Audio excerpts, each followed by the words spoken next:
how to enable high performance mode in Android devices.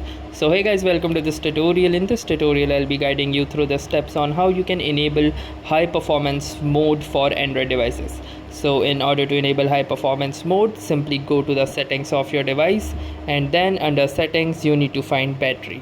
Now once you'll find battery, you can simply click onto this battery option, and under battery you will see this particular interface like this.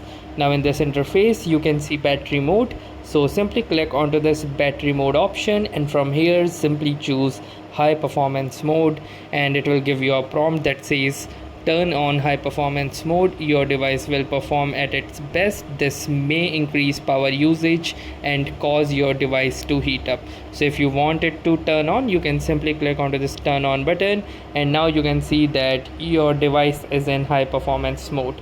So that was some of the tips on how you can increase the using experience of your mobile.